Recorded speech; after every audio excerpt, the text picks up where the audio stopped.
What's up, guys? Happy weekend. There wasn't an episode on Thursday, and I'm sure that was annoying to those of you who listen. Damn, this chair. Those of you who listen frequently. There's Alex in the background, and we got something special coming up for you. So let's get started. Excellent.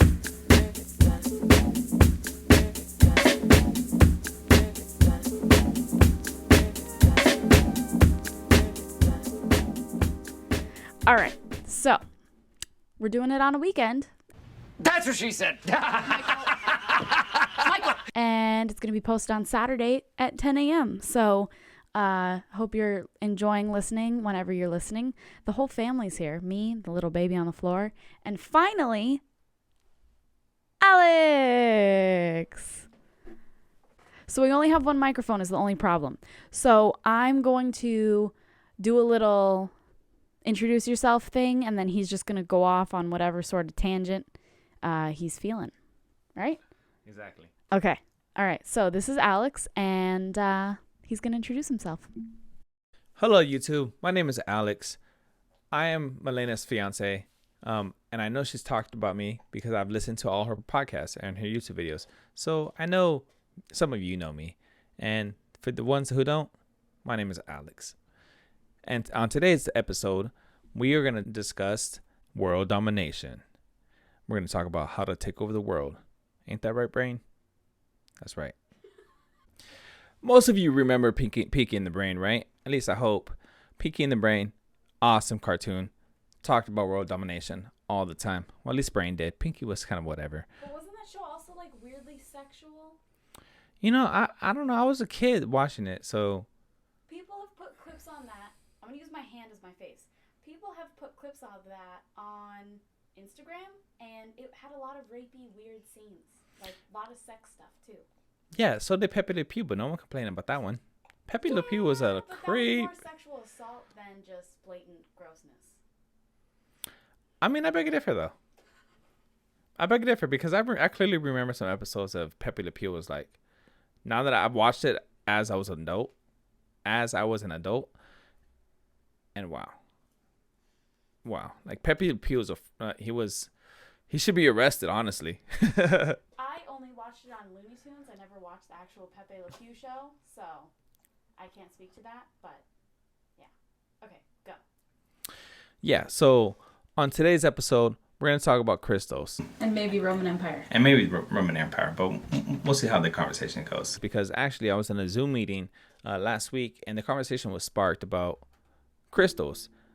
One of the gentlemen on the Zoom was stated that he didn't believe in crystals and the fact that they have energy, that he was a Christian. He just didn't believe any of that, which is awesome. You know, I'm glad that he holds some kind of religion or some kind of belief. I kind of beg to differ. I don't agree with that idea of that crystals don't have any kind of energy or any kind of vibrational frequencies. And we're not just talking about crystals themselves. We're talking about all kinds of gems. We're talking about amethyst. We're talking about agates. We're talking about apatite. Pyrite, jade. All these crystals and gems have different kind of energies and different kind of healing properties or some kind of energy to them. For example, amethyst is really good for stress relief and protection. Tiger's eye is good for courage and money. And so there are different beliefs for these types of gems and the kind of energy that they hold behind them.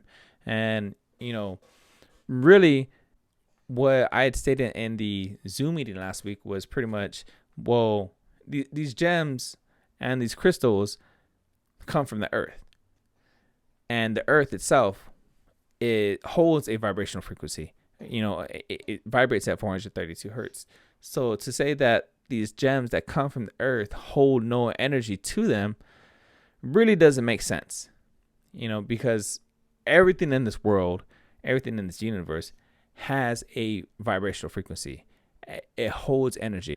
Everything you can see has some form of energy in it. It's basically carbon, oxygen, nitrates, helium, and what have you.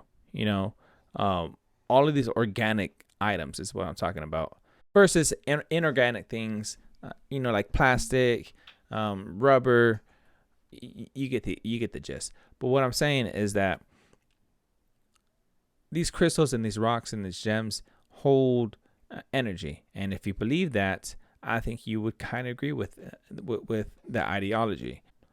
Just name a few properties. Jade inspires ambition towards accomplishing your objectives.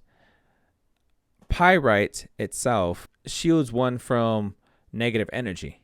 Okay. Agate is a warrior stone, enhances courage, confidence, and strength. And there's a whole list of different properties that all of these gems and stones have, and I'm not really going to go through all of them all, but also, real quick, pyrite, however the freaking heck you say it, is also called fool's gold. Fool's gold. That is actually very true. One of the biggest differences that you can tell fool's gold between actual gold is when you break pyrite or fool's gold, there's actually black sediment in it instead of it being solid gold. That's how you can figure that one out. Like I was saying, is that the Earth itself runs off of 432 hertz. Every one of us has properties or energy. Every one of us is made of energy. Everything in this Earth is made of energy. And to say that gems and stones are pretty much kind of dead objects would be to say that the Earth itself is a dead object. And although we as humans are not helping the world out as far as regenerating, to say that the Earth is dead is kind of not a real reality. We all know that the Earth is alive and living, and is keeping us sustained and alive as beings of this planet. That's not to say that if you pick up the stones or the gems, you're automatically going to be protected. You're automatically, these energies are automatically going to fill your body, because there's a lot of different variables that come into play.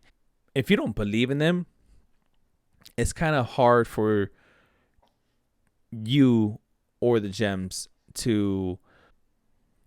It's kind of hard for you to feel the power of the gems. It's kind of hard for the gems to work over you, because you simply just don't believe that it's going to work for you. But also a lot of it is some people just have stronger effects with the gems, and some people don't. It could be your eating habits, whether you're eating healthy, would play a large role into how these gems affect you.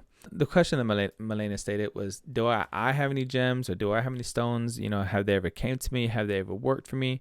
And yeah, actually, Tiger Eye for myself is a favorite of mine. I personally think that Tiger Eye works for me. Tiger Eye pretty much boosts your courage. It protects you. And so I honestly feel that Tiger's Eye works for me. Whenever I would wear it, I would honestly feel a lot more confident, a lot more courageous, especially at work, or I was doing a lot of sales, and so I felt as if Tiger's Eye was really a benefit for me. I've also have crystals, or have had crystals. I tend to lose things quite often, but I used to have crystals. And whenever I was around them, or whenever I would really pay attention to the crystal itself, I would honestly feel, I would feel better. I'd feel more focused, and I would feel as if, more responsive really with what's going on in my surroundings. I definitely believe that crystals have a power, whether you believe that or not, to each their own. But I would suggest do some research and see how these gems and how these crystals have effect over people, and just simply the power that they have. And that's your piece about crystals? And that's my piece about crystals. So just a rant. I'm actually really interested in history, and I know, quite a bit about history, about certain things of history, not, Traditional history. everything of traditional history, or, I don't know very much about Asian history or, Middle East, but I know a fair decent amount of history. One of my favorite topics of history is the Roman Empire.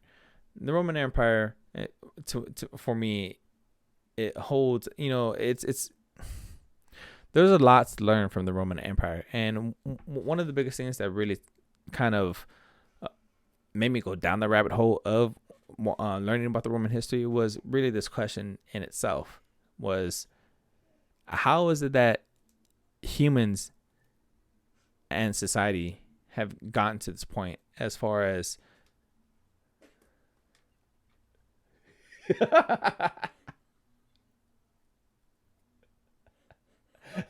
You're funny. You're funny. I'm sorry. You're funny, mama. What you doing? Huh? Tell me what you was doing. What was the distraction? So I was completely distracted right now. Why? Our baby, was actually just sucking on Malena's chin like a pacifier. That's funny. The disrespect. The disrespect. The most significant thought that really made me want to learn about Roman Empire was the thought of how is it that we as a society have gotten to this point of, kind of just not being in control of our own, I guess, not destiny, but our own society itself. I personally think when you look around, we don't really have control over our society as a whole. We kind of just go with the waves, like kind of like cows move along in a herd. And I really wanted to figure out why this was, what this was, how is it that we even got here.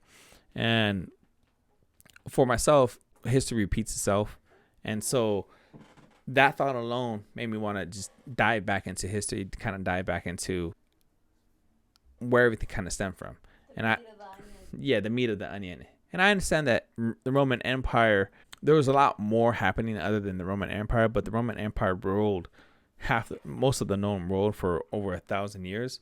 So that itself plays a very significant part as to how society developed, grew, and matured, and how these rules of society kind of came about. And what I found out was a lot, actually, was a lot, really. For example, the Romans are the ones who invented marriage by law.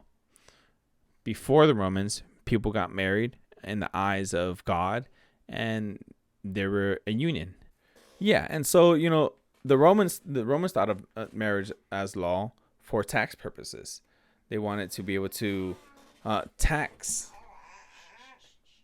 more of the people themselves. What I also realized is that the Romans, as I'm sure you all well know, held gladiatorial games. And a lot of the gladiatorial games were brutal, they were violent, but they were a sport. And they used these gladiatorial games and exhibitions to really keep the crowd or keep the society distracted from the wars that were going on, for maybe the poverty that was going on at the time, and for different emperors that were being taken out of power and put into power. Essentially, these gladiatorial games were held as a distraction, really, for the society, while other things were being dealt with at large. And so when I look at what's going on in America and around the world, obviously, sports, they have their place, but when I look at sports, all I see is the same thing going on. People are distracted. People are not really focused on what's really going on. For example, if people showed up to a political movement like they did to a Super Bowl, then I think we would have political reform overnight. Now, don't get me wrong. I love sports. I play sports. I'm very athletic. I played football in high school, played sports all my life. I love playing sports. I just don't like watching sports. I'm not going to sit there and watch a football game unless maybe it's the Super Bowl. But if you want to go play football, let's go. I'll be the quarterback. But when I look at the Roman Empire and I see how they operated, they were a fantastic group of people. They were also very... The word he didn't finish there was brutal. They were also very brutal. Audio mishap. So, Roman fun fact. Romans were very good at building, and a lot of the stuff that they built were actually built by the soldiers of the Roman Empire when they would go out and conquer new towns or new cities. And so Romans were actually very good at building walls, very technical at building walls. And in their time, they had no specific way of creating this really straight, long line, other than pretty much they would get a piece of wood that was kind of look like a T at the top and have a string in the middle with the weight at the bottom of the string. And they took one end of the string and walked it 50 feet. And they would have one man that was holding the stick that was at T at the top and look at the stick.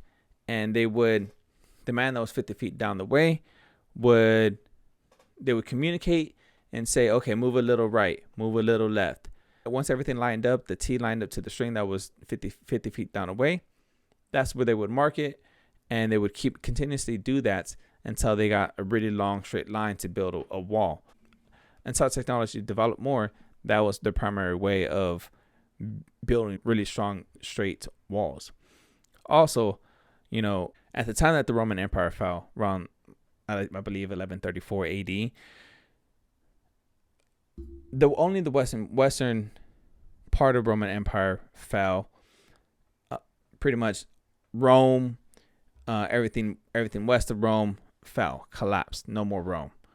And Rome was so big at the time that it actually had two emperors. One for the western Rome, which was ancient Rome. And another one for Eastern Rome, which,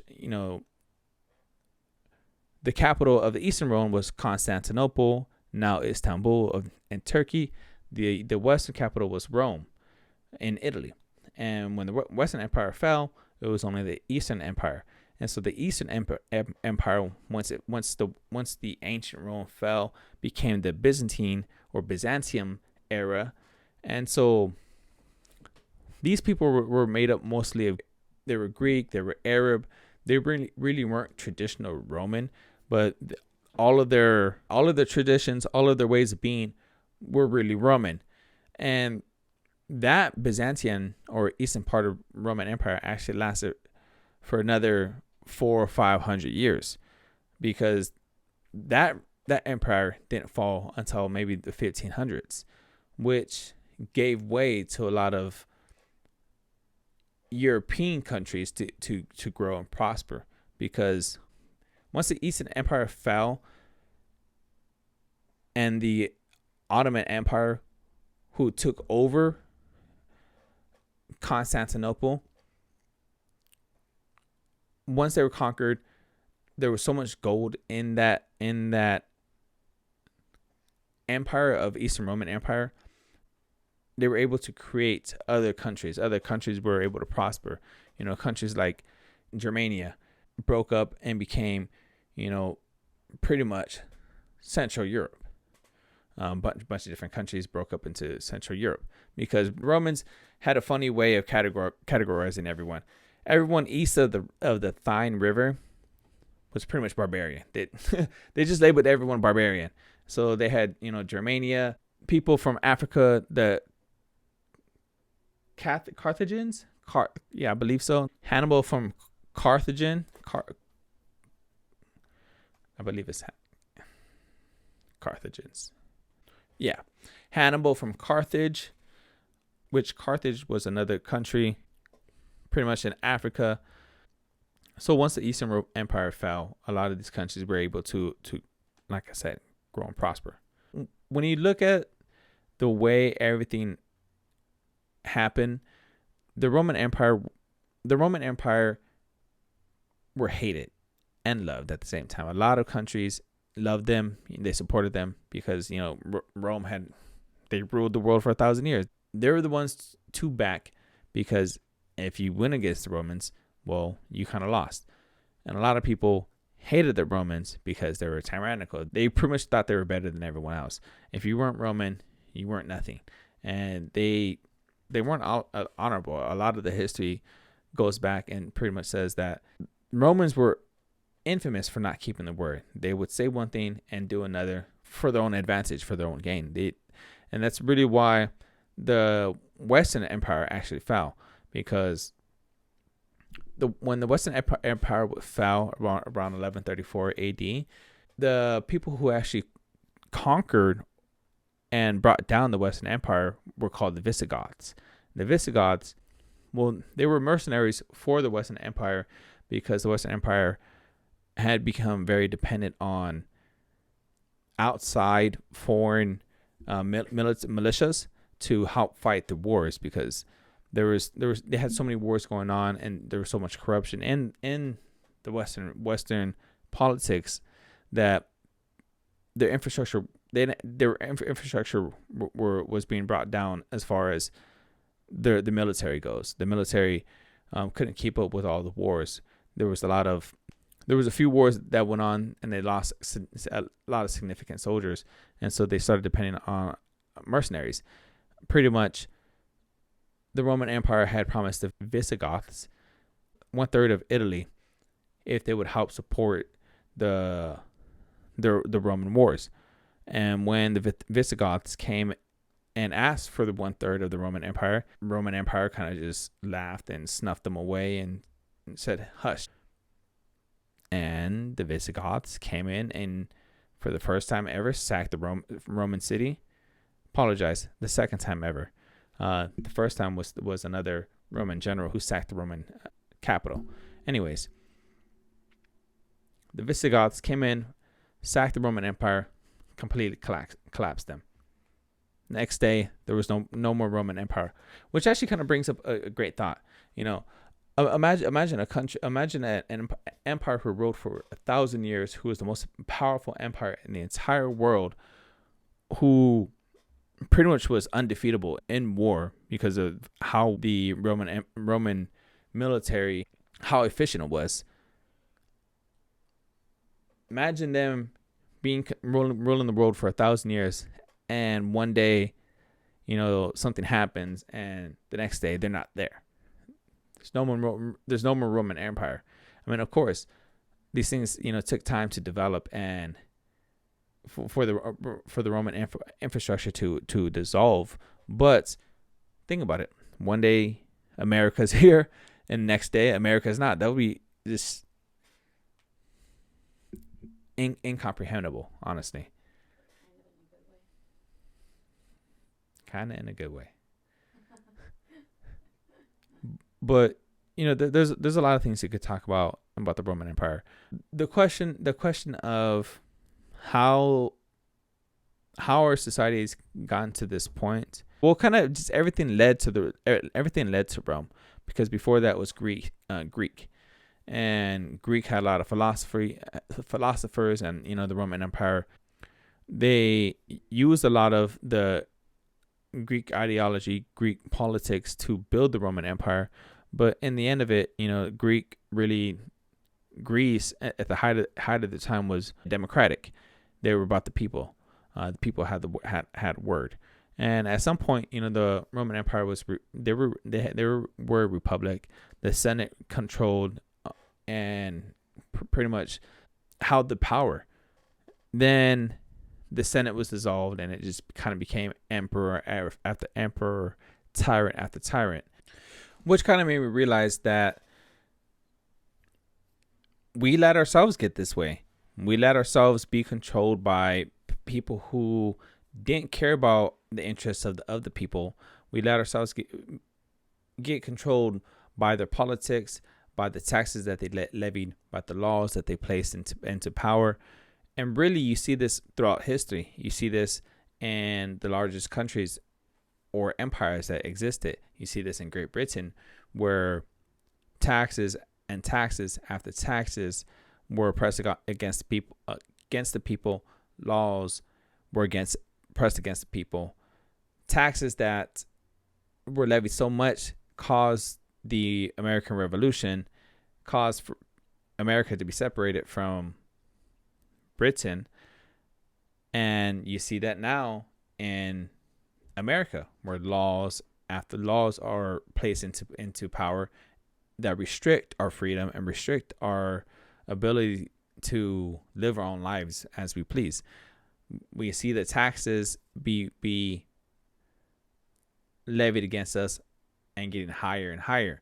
And ultimately, we pretty much gave these people who are in power too much power. We allowed them we put too much faith into them. And we allowed it with voting. But we placed too much faith into them all throughout the ages. We never really understood that we actually have the power. Majority of the people have the power. For a quick example, there's only about 150,000 governmental people that are employed in America, and there's about 300 million people in America right now. So when you look at it, only a very small amount of people control the laws and rules that are going on. We put too much faith into them. We give them too much power without realizing that, hey, we actually have the power here. But I'm not gonna go down that rabbit hole. At least not for right now. I really just wanted to answer that question for myself, and the way I was able to do it was looking back in history. And like I stated before, a lot of the stuff just led me to the Roman Empire. I ended up learning a lot more about the Roman Empire other than politics, other than, trying to answer my own question. I just became fascinated with Roman Empire and how they came about. There's a lot to be learned from the past, and I would say that it would behoove us to look into the past and just remember it. Alex was embarrassed that I'm filming like this, but it's 11 o'clock and my baby fell asleep on my shoulder and we're going to bed. But I just wanted to say thank you to him for recording this episode, and I hope you guys enjoy it. And if you did enjoy it, let me know and we can do another one.